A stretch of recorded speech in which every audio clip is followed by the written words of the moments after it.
Early Rise for getting this training delivered to all of you.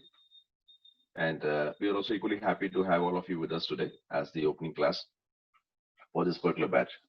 And this particular training is on cloud computing for the AWS Solution Architect Associate Level Program delivered by Early Rise.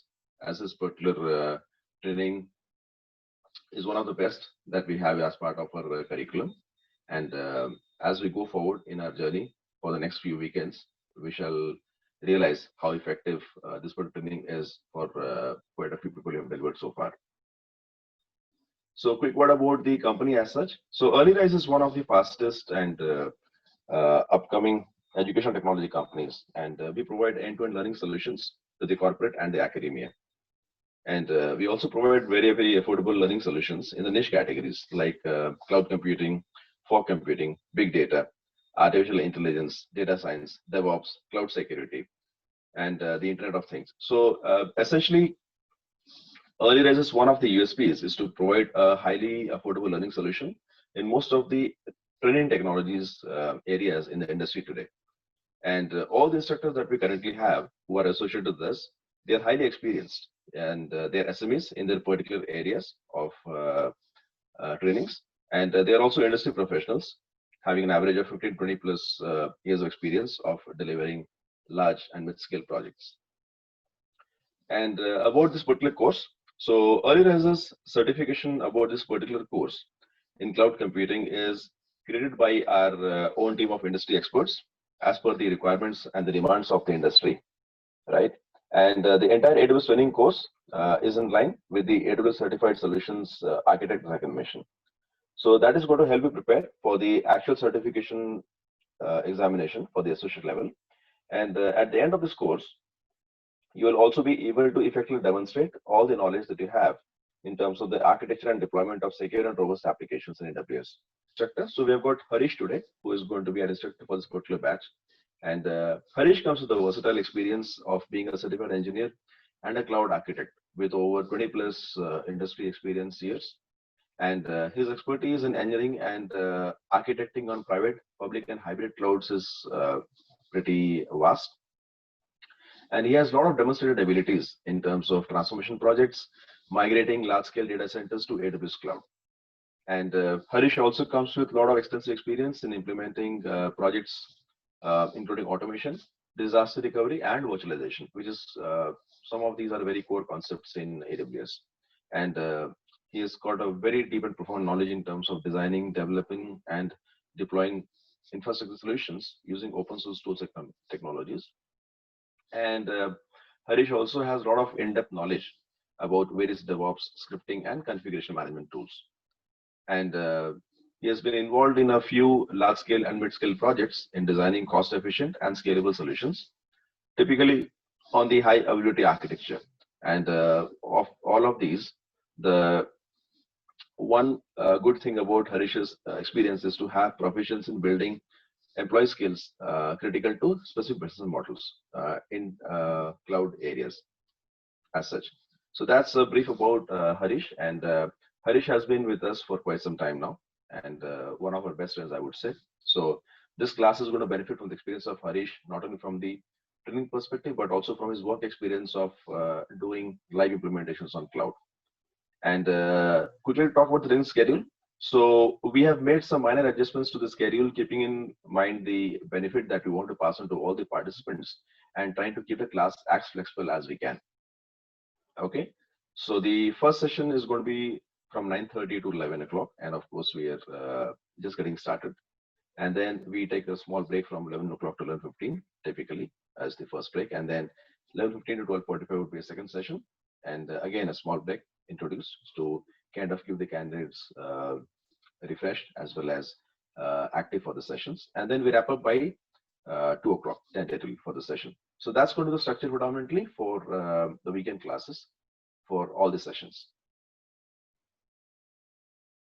Right. So again, as I wrap up this particular introduction session with all of you, I want to wish you all of very good luck in terms of learning well on these particular sessions that we have, as well as also wanted to make sure that your families and you are safe in this particular situation that we are going through. So good luck, class. And Harish, over to you now. Yeah, thank you so much, Devashish, for your valuable help and time. Right. So, welcome, team, to your journey towards fulfilling the huge demand in cloud domain. Right. So, first of all, I would like you all to introduce yourself and tell me about you all. What is your purpose of joining this training? Fine. So. First thing is like definition of cloud computing, right? So that is given by NIST. So that is National Institute of Standards and Technology, right? US Department of Commerce. So they are a non-regulatory agency, right, working for US government. So this is a standard definition based on a lot of facts and a lot of understanding about cloud, right? So it says cloud computing is a model for enabling convenient, on-demand network access to a shared pool of configurable computing resources, right? So the resources, network, servers, storage, applications, and services that can be rapidly provisioned and released with minimal management effort or service provider interaction. So here, if you look at the definition, so you'll find few keywords, right? So that I have listed in next slide onwards. I have picked 5 essential components, right? So I'll be discussing it one by one. That's fine. So the very first one is on-demand self-service, right? So in definition, you see on-demand, right? Am I audible to everyone? Yes, yes. Yeah, so you can, yeah, if there is no background noise, you can remain unmuted and you can interact, right? So I have no problem if you ask any question, you can interrupt me in between, right? Unless and until it is relevant to the topic. So you can, any point of time, you can interrupt me, right? So the very first thing is on-demand self-service, right? So as the name itself suggests, it should be on demand. So on demand means it should be at any point of time, right? So it can be demanded at any point of time, any time in 24 hours, right? And it can be demanded from anywhere, right? It should not be necessarily any particular region or something, right? So these two things come under on demand, right? And then again, it should be based on self-service, right? So this means to say that cloud services should be available 24 hours in a day, right?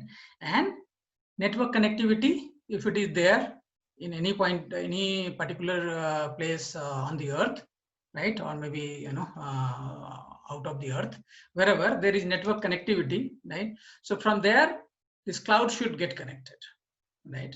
And whatever is needed, that demand should be fulfilled based on the availability of the resources, right? So that is all about on-demand self-service. So that is one keyword that we have captured here. So let's see another keyword, right? So these are the essential components. So one thing is on-demand. Another thing, if you look at it, so that is related to model for enabling convenient on-demand network that can be rapidly provisioned and released with minimal management effort or service provider interaction. So it also involves another hidden thing, that is it requires broad network access, because if it cannot be available at large, it cannot be available, this on-demand thing cannot be fulfilled until and unless there is broad network access. By broad network access, I mean it's like should be accessible maybe from your smartphone, maybe from my laptop, maybe from someone's desktop. So this also is hidden here because it should be convenient, right? And it should be on demand. So on demand means like it should be again accessible from any device, right? So most of the devices, any type of devices, If you see even AWS, right, you can configure app in your mobile, and you can access using your mobile, and you can shut down your EC2 instance, right? So that is like another core attribute. So that I would say broad network access. So that is another essential characteristic of the cloud computing, right? So that means like it should be accessible from your tablet, it should be accessible from mobile, it should be accessible from laptop. Another thing is resource pooling, right? So this is again important because whatever is demanded, right, that should be dynamically assigned, right? So if there is a very huge demand, right, there should be some elasticity where for example, you have S3, right? So there is no defined maximum limit for S3, right, in AWS. So there is a like simple storage service in AWS. So there is no defined limit only. So how they can fulfill this demand of the people, of the end user, right? So for that reason, what they do, they just gather the resources, right? These public cloud providers, they will pool the resources in various data centers, right, across the different regions of the world, right? And they will keep it available, right? And whenever there is a demand, they can fulfill it, right? So this resource pooling is another important attribute, right? So another thing is directly, it comes in definition, rapid elasticity, right? So it should be rapidly available, right? So elasticity is a feature, right, which has two attributes related to it. One thing is expansion related, right? Another thing is shrinking, right? So that is elastic nature, right? So here with respect to resources, it is like you can rapidly add resources, right? That is scaling up, you can say, and you can rapidly decrease the resources. So in more technical terms, I would say you can rapidly provision, right, resources, or rapidly provision services, right? And you can rapidly deprovision services or resources, right? So that is rapid elasticity, right? And another fifth attribute is, right, this measured service, right? It should be measured, right? It should be measured like how we have electricity bill coming based on our utilization. So it should be measured like that. How much we are using based on that. So there should be some subscription, right? So there should be some standard subscription, and then based on your uses, how much you are using, how much storage space you are using, or how much bandwidth you are going to consume, right? So based on that, like they say, pay as per use, right? Pay per use, right? So so you will be billed only for what you use, right? So it is a metered service, you can say, or measured service, you can say, right? So these are the 5 essential characteristics, right? And based on this, there is the definition, right? So now you just take a look at the definition, and now you can relate. Say like cloud computing is a model for enabling convenient on-demand network access to a shared pool of, right, configurable computing resources, right? It should be configurable, that can be rapidly provisioned and released with minimal management effort or service provider interaction. So it's not like you need some 100 GB of hard disk or something, and then you have to raise some request, right? And then you have to go through all the approvals, right? So that would take so much of time, and maybe it may take a couple of days or more than that, right? So all those process won't be involved. Simply, you need it, and you just click it, and it will be yours, right? So you will be paying at the end of the month, right? So any doubts so far? I'm fine. No doubts from my side. Okay, so all good. Sridevi and Subhaya. Yeah, Harish, it's fine. It's fine, Harish. Thanks. Okay, thank you. So now another thing is why we should use the cloud computing, why you should migrate to cloud computing, right? So I just see a chat request. Okay, fine, thank you. So why we should migrate to cloud, right? So one thing is free of capex, right? So as you all understand about capital expenses and operational expenses, right? So when it comes to cloud computing, so you don't have to invest much, right? If it is say like public cloud, we'll be discussing about public, private, and hybrid cloud deployment models. So as of now, like by cloud, I mean say like public cloud. So it's like free of capital expenses, right? So for private, definitely we will be doing comparison and we'll be finding out how it is going to be beneficial as compared to your own data center, right? So in general, right? So the capital expenses you don't have to incur, right? And you can only pay for operational expenses, right? So services and they're like even operational expenses maybe sometimes you can say like more than capital expenses, right?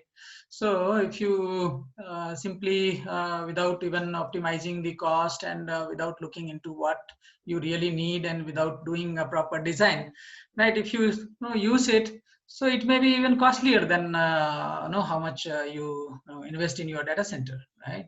So for that reason, right, we have to be very careful and we have to be vigilant at all the times whenever we are designing our cloud infrastructure and how we are going to use it. Whenever it is not in use, we should turn it off, or we should reduce the size. We should configure it in a proper way. We should take care of monitoring, billing, and cost explorer, and all those things we should focus on, right? So if we are very much focused and if we are aware of what we are using and what is our goal and what is our purpose, so definitely it can be competitive price, right? Fine. Apart from this, the second thing is flexibility, right? So when it comes to flexibility as compared to the traditional data center and our own premises data center, right? So this is going to be flexible, correct? So you have growing bandwidth demands and whatever you need with respect to capacity, maybe compute capacity or maybe storage or any kind of this will give you a great agility, right? So you all agree, right, so far? Yes. Yeah, okay, thank you. So the third thing is disaster recovery, right? So this is one of the very important thing in IT industry, right? Because we never know when can disaster happen, right? So big businesses are already, they have invested a lot and they have very robust disaster recovery arrangements, right? For smaller businesses who are not having so much of cash, or I would also say that expertise, right, to set up a robust disaster recovery system, right? So this can be a boon for them, right? So here, like they don't have to invest huge amount, right, in advance, and they can also use the expertise of the cloud service provider, right? So this disaster recovery, they can get a very good disaster recovery option, right? So apart from that, software patches, right? So again, depends on what kind of services we are taking, right? So say like you are taking some services where you don't have to worry about the underlying resources and the servers and the operating system and no. So those in those situations, right? You don't have to worry about software patches because no, it would be automatic and you don't have to worry about it, right? So simply you can forget about all these management of patches and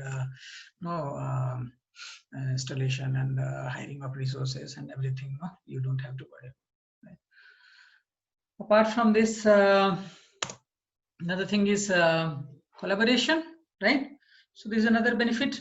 So collaboration can definitely increase, right? When it is we are in cloud, right?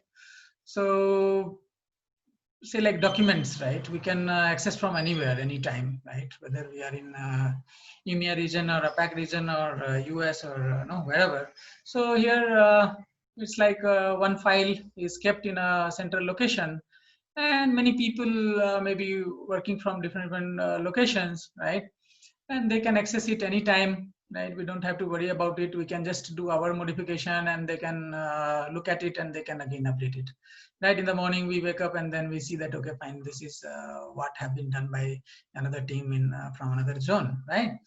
So we don't have to keep on sending shift handover report, or we don't have to send some kind of document through email all the time, and there might be some person might send the old file or new file, or something might happen, right? So all those dependency and everything will be gone, and we can store it in a central place, and it can be monitored and changes can be tracked, right? So this is another better way to collaborate.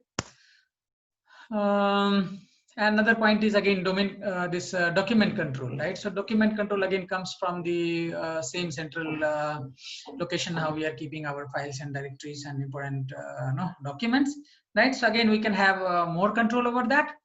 So there's less chances of losing the document, and there cannot be chances of conflicting content.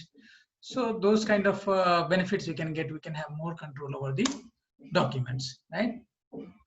Another benefit is like work from anywhere, right? So say like now in this uncertain situation,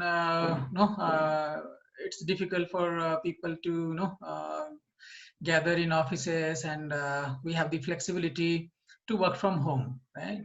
So this is just one benefit. If everything is in cloud, so you don't have to worry about whether you are working from which part of the world, right? So that is good important things, right? So you just need internet connection, and you can work from anywhere, right? Apart from that, we have like security, right?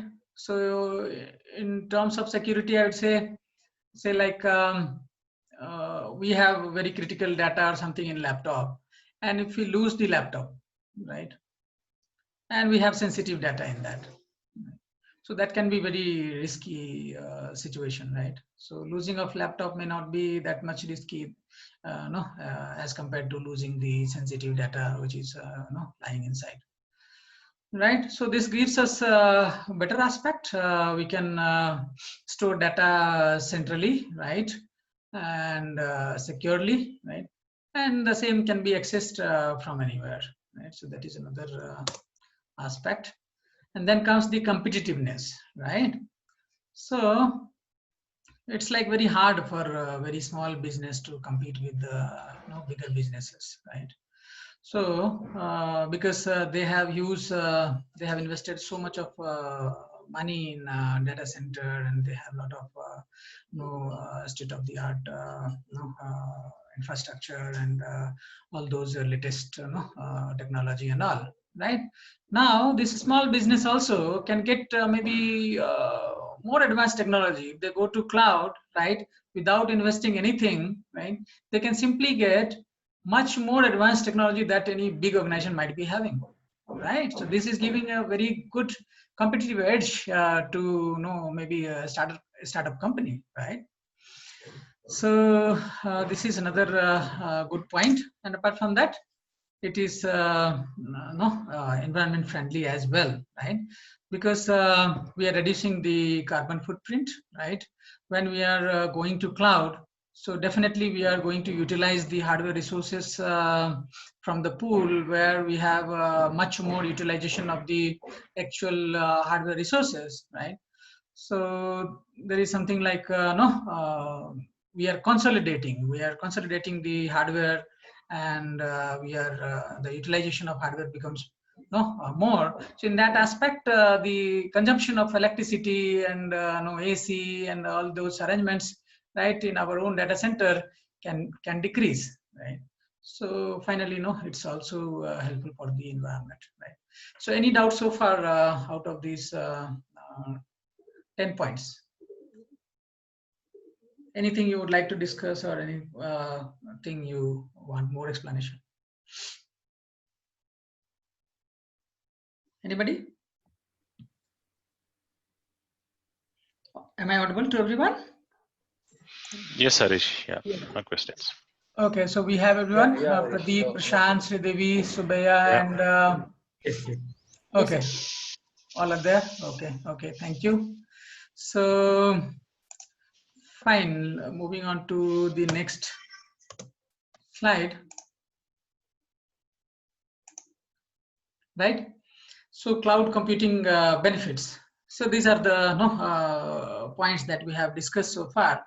So I have simply put it in this fashion, so that we need not count it, right? Because there can be many more, right? So there are unlimited and uncountable benefits. So that's the reason I have kept it like that, right?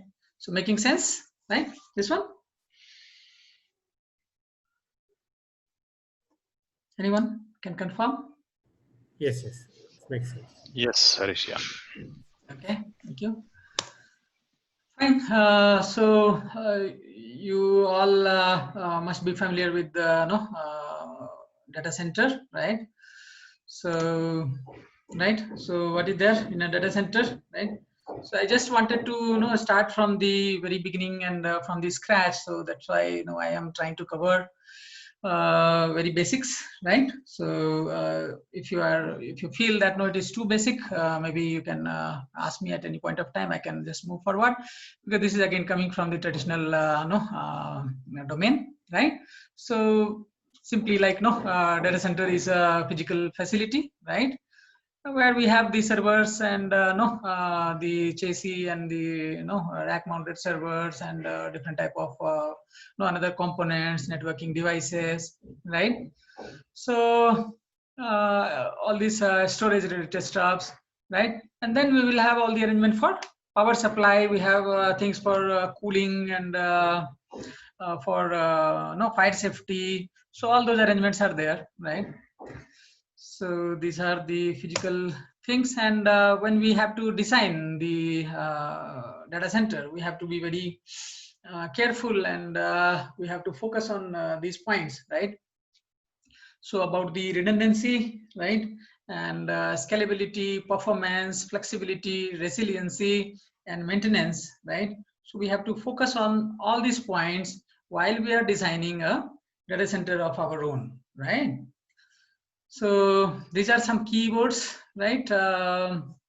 Few of them, right? Redundancy and scalability, flexibility, resiliency, and all.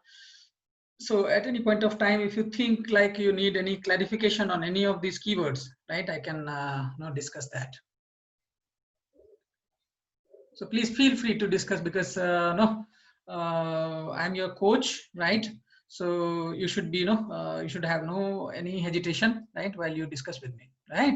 And this is all again our own team, like we will be studying together, right, for next 40 hours of sessions, right? So please feel free to discuss any small word or anything, right? Please feel free to discuss without any hesitation. So these keywords like redundancy, scalability, performance, flexibility, resiliency, right? So these keywords, are you completely familiar, or any keyword you need my help? You want me to explain if you have a little bit of doubt or something? Anyone? Okay, so another aspect is like we also have to consider uplink bandwidth, right? Port density, server capacity, etc. Right? So anything you want to discuss in these three keywords? What is uplink bandwidth? Yeah, so that is like uplink is something no, from your local site. You want to connect to any other internet. Say like you want to connect your LAN to a WAN, right? So you just connect to, say like you go for a DSL connection or you go for some cable connection or something. So you'll have an uplink connected to your router, right? So for example, from LAN to WAN interface. So you just give a connectivity of the network, right? So there's the last segment in your network, right? Which you connect from a local site to a network. Making sense? Yeah. Okay. And port density, all are familiar? No, please explain port density as well. That is number of ports per device. Say like how much ports are there. Say like when we are designing the data center, so that time we have to be careful in taking all these devices, right? So how much it may be required later, we don't know, right? So some more devices we may need or something, right? So based on that, how many sockets should be there in a particular device in our switch or router or hub or whatever we are using, right? So that is density, right? So more the sockets, more will be the density, right? And again, server capacity, right? So capacity is like again, you must be familiar, right? So yeah, so how you need to anticipate how much is going to be the load, right? In future, what may be the peak, right? So based on that, you have to size the servers, right? So that is something important, right? Fine. So anyways, at any point of time, if you find any gap between any doubt between two words, say like elasticity and scalability, sometimes that will be confusing. So like that, you can please. Redundancy, can you just speak about redundancy? Redundancy, right? So redundancy is like you have one device already, so you need only one device actually. So that device is enough for your purpose. It's fulfilling your purpose. You are simply enjoying the service. It is perfectly all right. There is no problem at all. Still, get one more device and keep it. Got it? Right. You take one more and keep it. Then that is like kind of some additional thing you got, right? Right? So, which is actually not required for functioning of your system. However, right, now you have made it redundant, right? Because in case of the failure of a device, right? So you have redundancy, so that will help you out. Correct? Yes. Yeah. So that is like that. Right? And scalability, like when I use term scalability, right? So there is some little bit of thin line of difference between scalability and elasticity, because I will be very oftenly using the term scalability and elasticity both, right? So I would like to differentiate that, right? So here scalability is usually it's about when we say that this something is scalable, right? We talk about increase in the capacity, right? So when we say that it is scalable, it is scalable. So we don't talk about reduction in the capacity that time, right? We talk about this is highly scalable. The business now we have to scale the business. So even if you say scale the business, so that doesn't mean that we are going to reduce it or something. So scalability is actually like related to increase in the capacity, increase in the resources based on the demand. How much is the demand? based on that we are increasing it. So that is correct. And elasticity, when we talk, right? So elasticity is like both ways.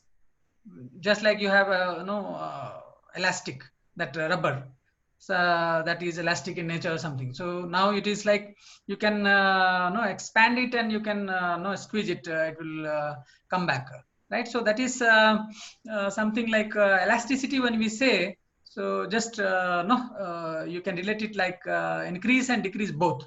Increase and decrease both. So elasticity would be ability of a system to increase and decrease, right, based on the demand, right? So scalability usually may not be automated, so we'll be doing it. Say like we have to scale up some resource, right? And then we use term like scale up and scale down. So when we say scale down, so obviously it is like reduction in the capacity. When we say scale up, it is increase in the capacity. We also use term like scale in and scale out, right? So when we say scale out, right, that means we are trying to increase the capacity horizontally, right? So that is horizontal scale. And when we say scale in, so that is like reducing, shrinking, right? So like that also terms are there, right? Scale in, scale out, scale up, scale down. However, in general, if anybody says like scaling, that means increase. Otherwise, you have to use up or down, in, out, whatever, right? Clear here? Yes. Okay. What about resiliency? Yes, Harish. Resiliency is something like say like returning to original situation. Say like something got fault, some kind of issue happens, and something got broken, right? It should come back to its original position, right? So mainly like literally, if you say, so literally, it would be like returning to the original position when it is when there is any deformation, right? But in networking, we say like ability to provide and maintain an acceptable level of service in the event of faults, right, and issues with the normal operation. So some kind of normal operation is impacted and there is a fault, right? So in that case, right, you have to maintain the acceptable level of service. So that is resilience. Okay. Making sense? Yes, yes. Okay, thank you. So now comes the virtualization, right? So a very familiar thing, and virtualization. So what is virtualization? So any one of you want to speak about it? Whatever you understand about virtualization?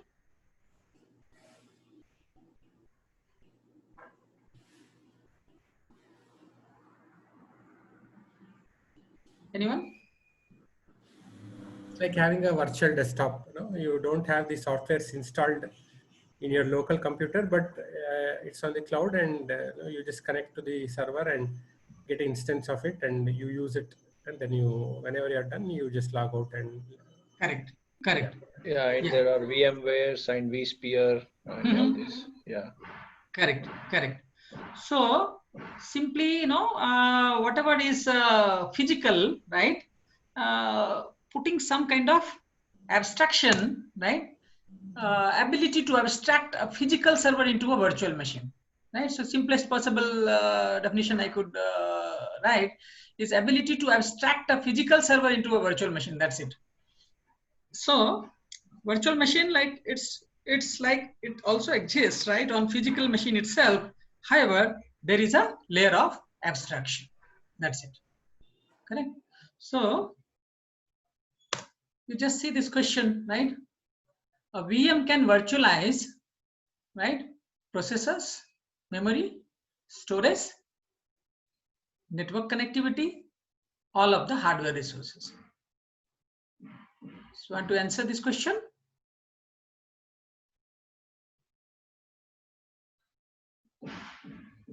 So all of the hardware resources. Sridevi? Yeah, I think it's all of hardware resources. Okay, yeah. Okay. So what about others? What is your opinion? There's nothing wrong or right. Please go ahead and you can choose one. Storage, Harish. Pradeep. Okay. Yes. Okay. Okay. Thank you. Others, please try.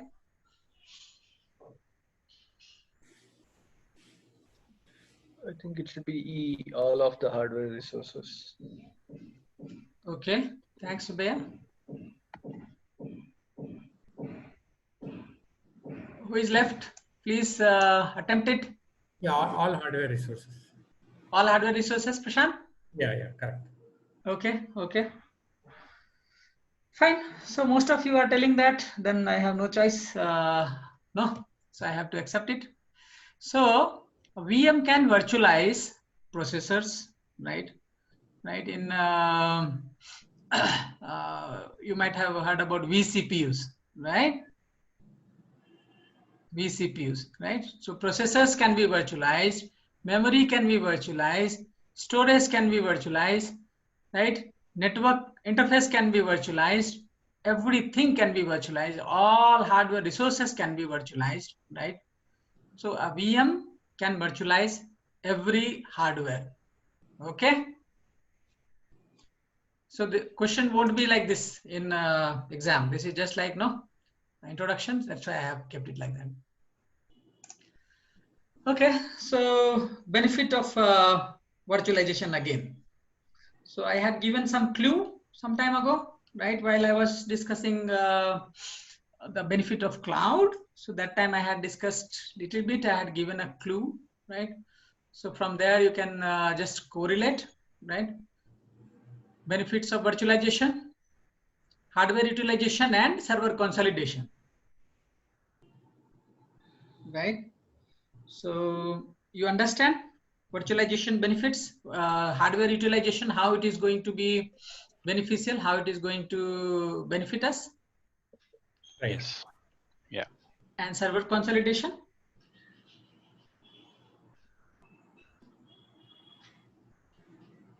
Yes, because we'll use a single server to service many requests. Yeah, single or multiple, maybe, right? Yes. So you have, say, like, 4 or 5 servers with very less utilization, right? So you can consolidate it, right? So what are the benefits of consolidation?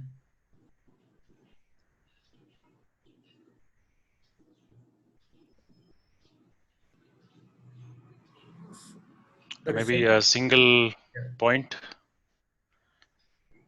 Less resources will be used as you'll use fewer servers.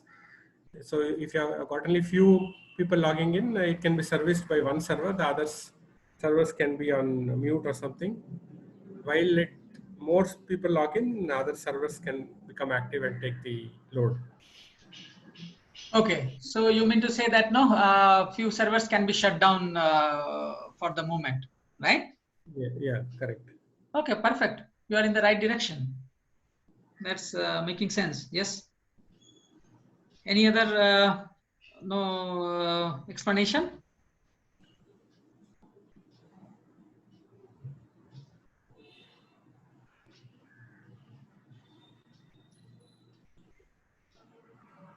Okay, so say like you have some 4 servers with maybe 20% utilization each, right? So now you are trying to consolidate it, right? So let me share my screen.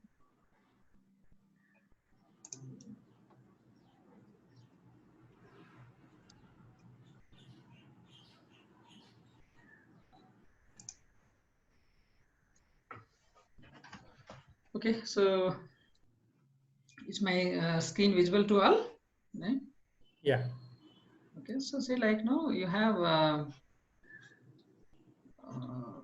say like maybe what I will do is I will create 4 servers inside. So say like I have 4 servers. Okay. all are physical. Say like this is used 20%, this is used say 15%, this is 25%, this is used say like 10% or something, right?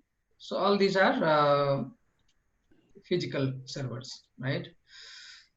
So this is only 20%, 15%, 25%, 10% only utilized, right? So total, if you see, so it will be like 70% or something, right? So only this much utilized, all these 4 servers, right, together, right? So what we can do, we can take 2 servers, right? We can put a hypervisor, right? You're familiar with hypervisor? No. Okay, we'll discuss. So now we'll put those 4 servers, whatever was running, right? So we'll make them VM, right? Physical servers we have kept only 2 now. And 2 physical servers we have sent for decommission.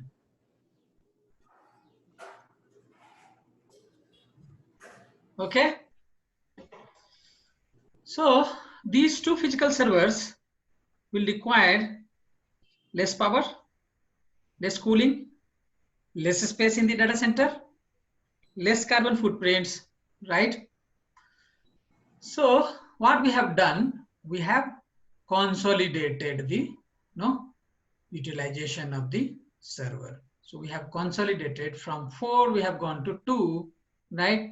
Still, we have 130% utilization left only, though we have taken 2 to be on the safer side, right?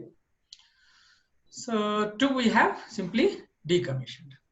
So that is like now these 2 servers will be little better utilized, right, as compared to the previous 4 servers had very less utilization, right? So usually in the data center they say like the normal average consolidation ratio is 1:4. So from 4 they are taking 1. So that much consolidation ratio is there. So still a lot of room for the traditional data center to go to the virtual environment, right? And even in cloud, you have even better consolidation, right? Fine. So let's discuss about hypervisor. Let me discuss here.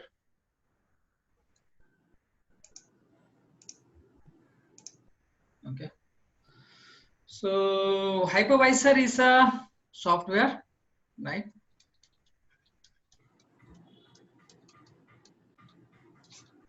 Right. It's a software, and what does it do? It will provide an environment. So as we saw, we got 2 physical servers, and on the top of that we got hypervisor, and on top of that we got VMs running, right? So it's giving an environment, right, to the virtual machines to operate in, right? So for operations of the virtual machine, this hypervisor, a software, right, is giving an environment, right? So mainly you have about these 2 types of hypervisors. So you have like type 1 hypervisor and type 2 hypervisor. 2 different types of hypervisor are there. So this type 1 hypervisor is also called bare metal hypervisor. This type 1 is bare metal also, and this this one is called hosted hypervisor. So this type 1 would be running directly on the host machine. So you have the host hardware and you have the hypervisor, right? And the VMs are running there, right? So this is most common, this bare metal thing for enterprise data centers and all. This is the common hypervisor, right? So this is not taking place of the operating system only. Directly, you don't need operating system, right? So on bare metal, directly you install this hypervisor, right? And you can simply use it. You don't need an operating system there. Any example anybody can give? where you can directly install on the hardware. You don't need any OS. This is also called native one. You might have heard native hypervisor. KVM, you heard KVM? No. There was a lot of fight going on. No, KVM is not a type 1, it should be type 2, right? So they integrated, Red Hat people integrated this with the OS itself. So that became type 1. So directly it can be installed, and it doesn't require any other OS feature or something. It's like full-fledged bare metal hypervisor, KVM, right? Microsoft, you might have heard one. Yeah, VMware, where we anyways, you have can, heard. KVM, yeah, I think where we can switch between OS, right? Yes. Yes. You can use it as a hypervisor, right? Okay. It will give additional feature of OS also, right? So it's Okay. integrated one. Okay. Yeah, so it's full-fledged bare metal type 1 hypervisor. Now you have VMware vSphere, you all are aware, right? Yes. So this is also type 1. Now Microsoft, there is one. You might have heard, Hyper-V. So these all are like whatever famous things that you know, that is, because that is for enterprise data center, right? So those are obviously famous, and you must be using maybe VMware, vSphere or something in your organization, or maybe this KVM, right? So this type 2, that is hosted, that is called hosted. As the name suggests, hosted hypervisor, right? So that is like, it would be running on some traditional operating system. So on top of the server, you will have OS. Host will have OS. On top of that, you will have hypervisor, right? On top of that, you will have VMs. Got it? So this traditional operating system will be running. That is needed. Without that, it will not work. So this you can understand like a software. This is a software, right? Software application, how application runs on operating system, right? So like that only this hypervisor will be running as an operating system only, that as an application only. Making sense? Any example you remember? You might have tried, any point of time, definitely you must have tried VMware Workstation.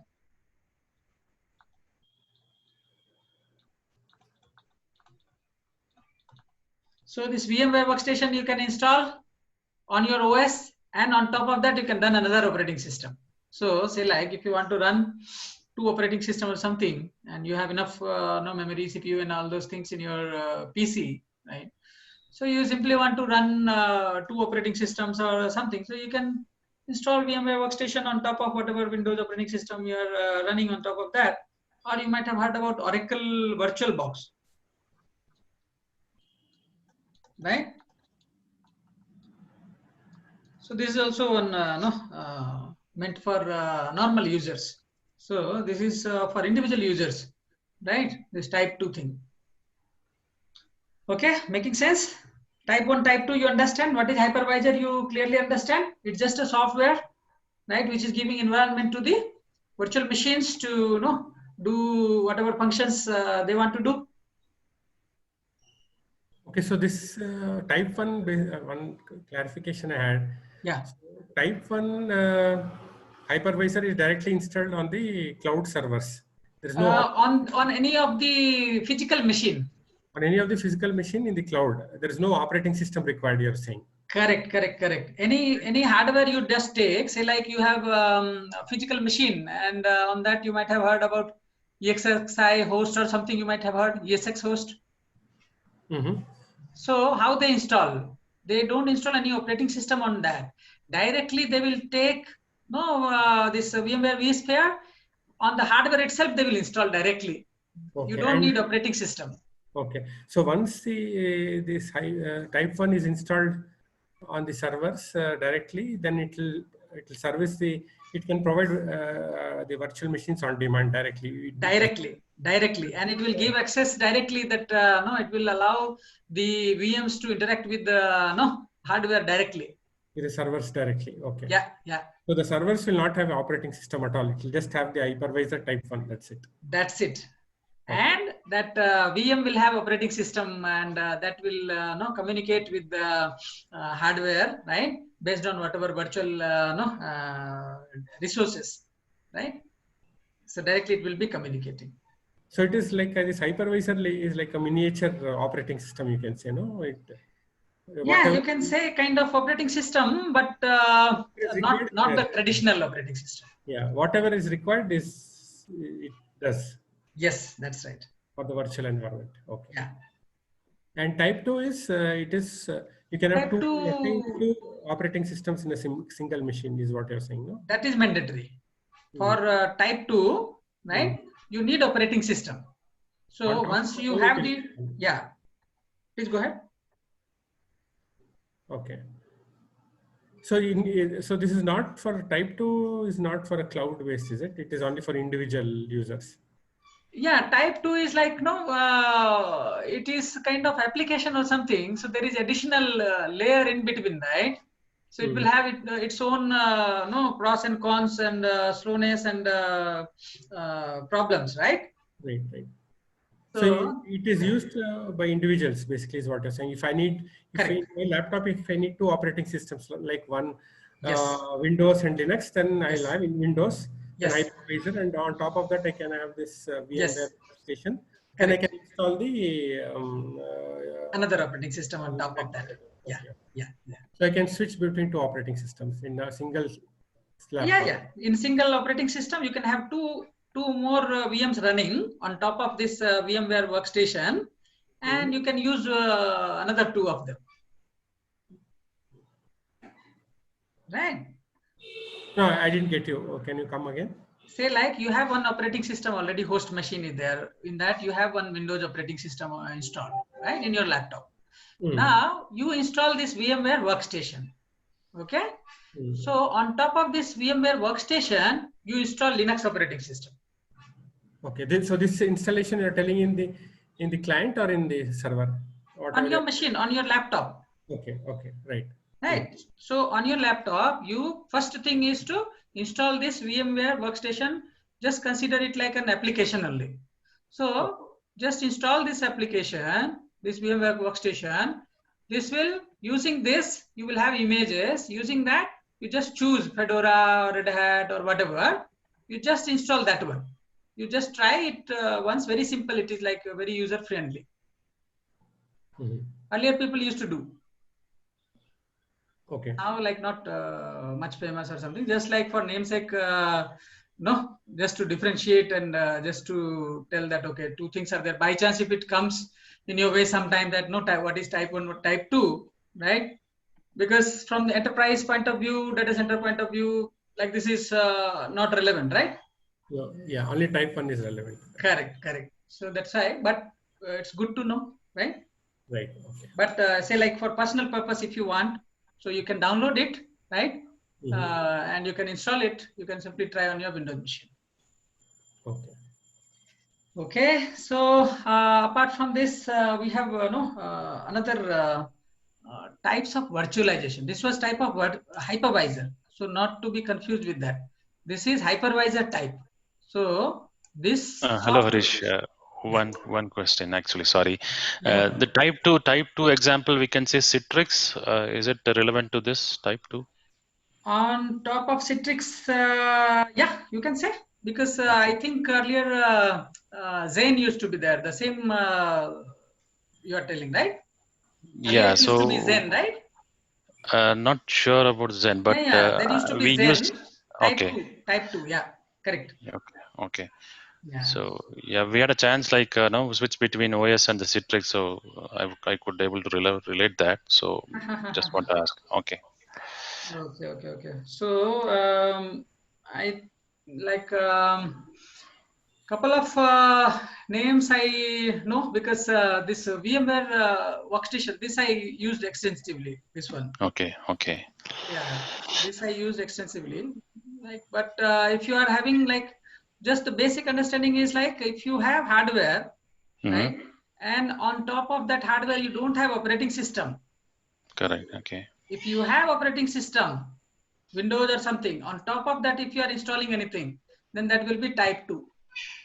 Okay. Okay. Yeah. So you have tried Understood. that Citrix earlier? Anytime? Yeah, we actually no, we used one of in our project. We used to log into switch. We used to log into the virtual machine, and then we get into the Citrix machine. So we used to work. So we used to switch between these two during our project. Okay. Because some So of in that the like, case, for maybe you might have example, installed on top of hardware like correct. Citrix. Yes, correct. Then that will be type 1, right? Um. Cannot be type 2. Okay. See, type, if it is used in enterprise, right? You can simply eradicate this type 2, because if you install on top of hardware, right? So obviously, there is no concept of OS. And if there is no traditional OS, it is type 1, to be 100% Okay. sure. Yeah. Okay. Okay. Yeah. Okay. Got it. Yeah. Thanks. Right now? Yeah. Yeah. So apart from this, we have like different two types of virtualization actually, which is used in AWS, right? So you might have heard the term. One thing is called HVM, and another thing is called para virtualization. So one is like HVM virtualization. Another thing is called para virtualization. Okay, so we have some concept of AMI. So Amazon machine image. From that image, we will be installing the machines, instances that we call, right? So this HVM, right? Actually, like for Linux, we have HVM as well as para virtualization, but for Windows only HVM only used.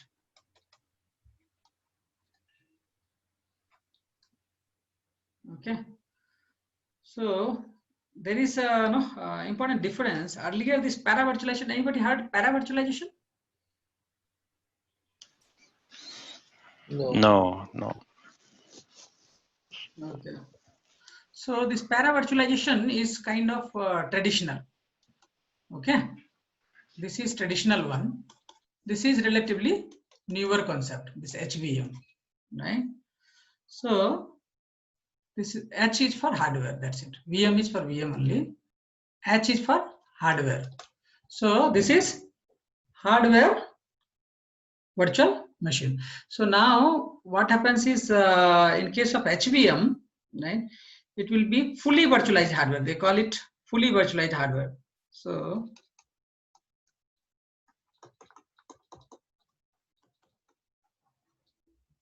right, I just write like that, right? So what happens, you in when we install the instances, right, we'll see that from the images, right? So we'll have a block device. So Sridevi may be knowing that is like called EBS volume, right? So that volume, like how we have hard disk, right? So like that only we have block device. That is just name is different. It is, they are calling it EBS. So that EBS volume, that block device, from there we will have master boot record in that MBR, right? So from MBR of the volume, it will boot directly, right? And it can run on VM, right? And it's kind of it can run directly on the bare metal. Getting it? Bare metal means physical machine. Making sense?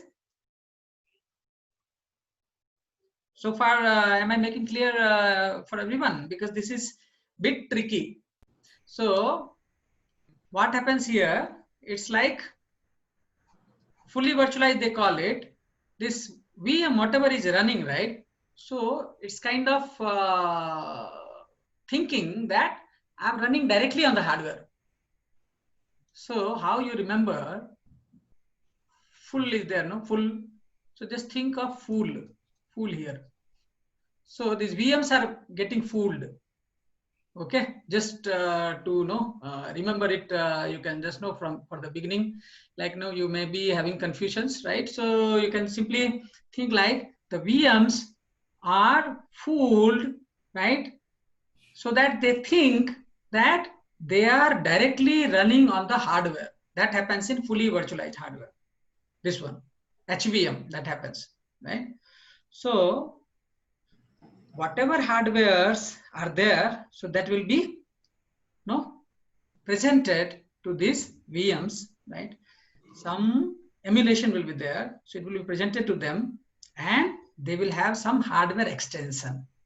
So using that hardware extension, it can access the hardware directly, right?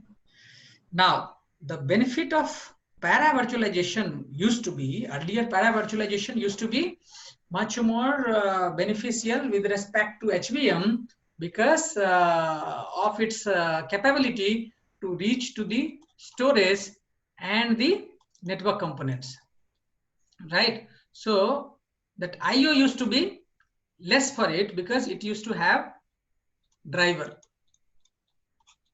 One driver used to be there. So because of that driver, right, you can say like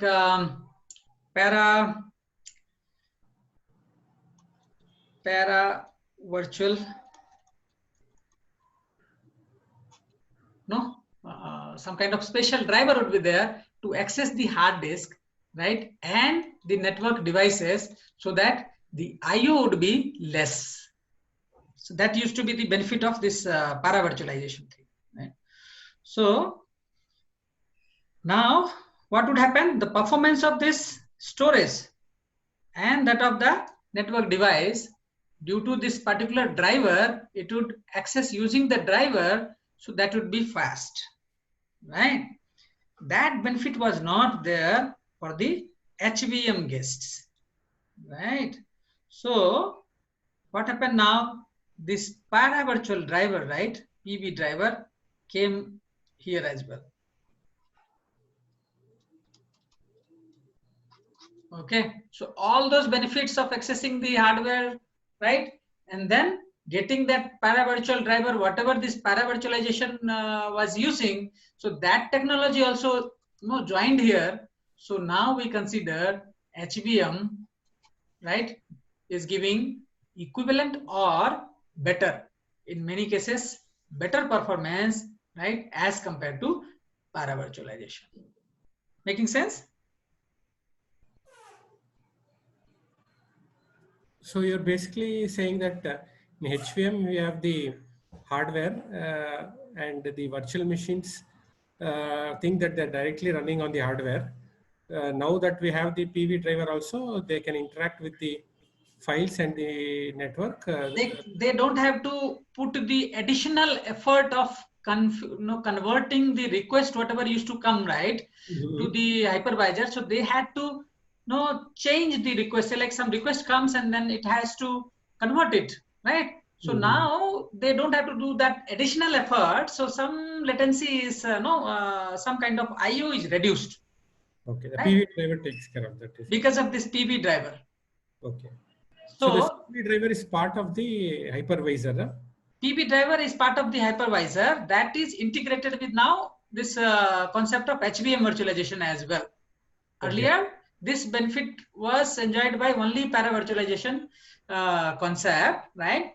So when you try to find out any article based on HVM and para virtualization, so you will find a lot of articles with lot of information, right? But the main difference is that here, whatever additional what you call additional effort was there for accessing the storage and network, because of no, the conversion of the request, right? Now that they have got the PV driver, so this became HBM virtualization became better as compared to para virtualization. So that is what is the summary. So that is how that is going to help us while choosing the instances. When we are going to choose the instances, that time, if we are given an option of HBM virtualization, we should choose this only. Okay, because this is you can say like now HBM on para. They say like that also many places. HBM on para. So it's not only hardware virtual machine. It's like HBM on para. So whatever this para driver, that is also there. Whatever benefit of hardware virtualization was there, so that is also there. So directly sitting on the hardware, enjoying the benefit of para virtualized driver, right? So this is having more weightage now.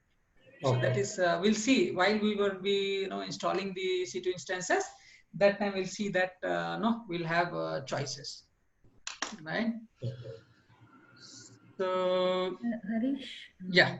So Please. you were mentioning about EBS, right? So when we are working on the EBS, if you can, inform the same information, then it will be easy to. Yes. I'll definitely relate whatever Yes. things I'll be telling. So I'll be trying to recall and relate with the same aspect. Yes. I think this is the right time, right, for break, correct? Right. Okay, perfect. Yeah, perfect. So we'll take a break, right? And we'll come back by 11:15. Okay. Yeah, sure. Thanks, Harish. Yeah, thank you. Thanks you. everyone. You can mute and you can go on the break. I'll just run the timer.